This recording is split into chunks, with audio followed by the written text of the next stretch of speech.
jam akuzuar për një krim shumë të rëndë, të cilën nuk e kam kryer. Unë nuk kam organizuar kurrë vrasje, as nuk kam marrë pjesë në vrasje, madje as nuk e kam parë vrasjen. As unë as fëmia. I nderuar trup gjykues, ju betohem, ju kam thonë edhe më herët. Ju betohem që Naimur Seli nuk ka qenë fare në vetur momentin e vrasjes. Ju betohem, Naimur Seli nuk ka paguar për vrasjen. Kjo është e vërteta. Lirdona meriton drejtësi të plotë. Pa të drejtë, shumë herë është përmendur edhe zoti Begjet Pacolli, i cili fare nuk ka lidhje me këtë rast. I akuzuari Naimur Seli. Ngrit nuk kam. A e mbështetni fjalën përfundimtare të mbrojtësit tuaj? Po, zonja gjyqtare. E mbështetni fjalën përfundimtare të mbrojtësit tuaj. A keni diçka për të shtuar ju personalisht në këtë fjalë përfundimtare? Po. Po ju ndëgjojmë? A është për proces verbal? Po. S'ka problem. Vazhdo të ring, ajo, nëse nuk është në formë të shkruar, duhet ta evidentojmë në proces verbal. Po ju ndëgjojmë? Unë gjatë këtyre viteve prej ngjarjes jam akuzuar për një krim shumë të rëndë, të cilën nuk e kam kryer. Unë nuk kam organizuar kurrë vrasje, as nuk kam marrë pjesë në vrasje, madje as nuk e kam parë vrasjen. As unë as fëmia.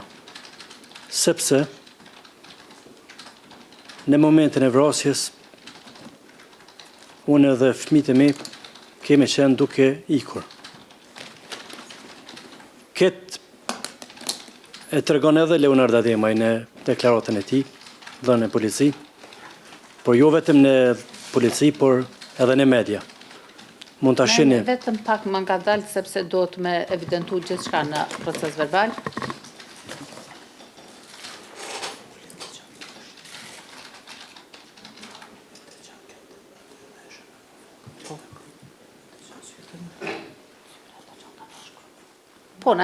Po, vazhdoni.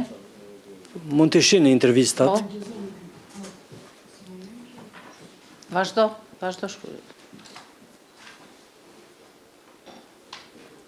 Por edhe në media, po ju ndëgjojmë. Mund të shihni intervistat ku ai shumë drejt dhe shumë sakt tregon atë çfarë i kanë treguar fëmia, dhe ai version është që unë dhe fëmijët kemi vrapuar nga makina. Kjo, siç thash, vërtetohet edhe në deklaratën e tij, e cila është e cituar në akt akuzë. Pastaj në këtë proces gjyqësor, pa të drejtë, shumë herë, disa herë, është përmendur edhe zoti Begjet Pacolli, i cili fare nuk ka lidhje me këtë rast, dhe pa drejtësisht ju është përmendur emri, dhe kisha të nevojshme ta sqaroj se ndjej keqardhje sa herë që është përmendur emri i tij, sepse është e padrejtë. I nderuar trup gjykues,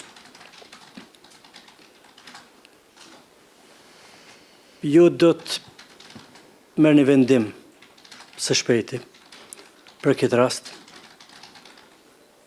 Ne kemi propozuar, siç tha dhe avokati, një CD ku shihet komunikimi me fëmijët, ndryshe nuk do ta kishim propozuar, po mos të ekzistonte. Dhe e vetmi arsye pse nuk kam komunikim të rregullt me fëmijët është sepse gjindem në mosën e paraburgimit, dhe jo pse fëmijët nuk dëshirojnë me fol apo diçka tillë, madje është shumë e ulët që citohen rrejshëm fëmijët e mi, kinse kanë deklaruar kështu, kinse ashtu. Natën e vrasjes, unë ja dorëzova fëmijët familjes Ademaj.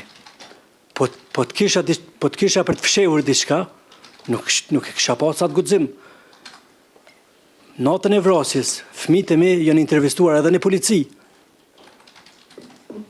Dhe është pyet, edhe njëri polic aty pyet, thot, a po deklarojnë fëmija kështu, njëjtë si une, dhe njëri tjetri thot po.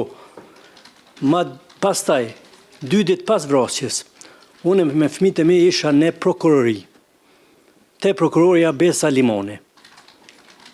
Edhe aty mund të shihni, nëse ekziston ndonjë proces verbal, se çfarë kanë deklaruar fëmija.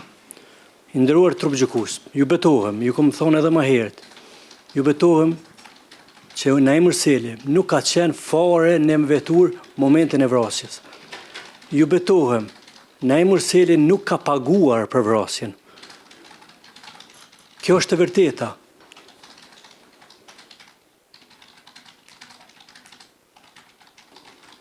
Une pa të drejt, jom akuzuar dhe jom targetuar shumë qka nga mediat, nga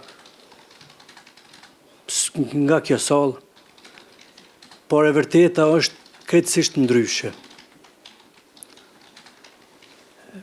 Ka që kisha i nderuar trup gjykues, ju do të vendosni fatin tim, fatin e fëmijëve të mi, ju vlerësoni provat, vlerësoni deklaratat, vlerësoni gjendjen faktike dhe reale. Dhe nga ju pres vetëm një dënim të drejt, pres nga ju që vërtet të ke drejtësi për Lirdonën, sepse mbi gjitha kjo është për çfarë jemi këtu, dhe unë nuk jam kundër asaj. Lirdona meriton drejtësi të plotë, por ju lutem të keni parasysh dhe që integriteti dhe profesionalizmi juaj të jetë në nivelin më të lartë. Kjo është çfarë pres nga ju. I nderuar trup gjykues, ju falenderoj. Në rregull, Olo.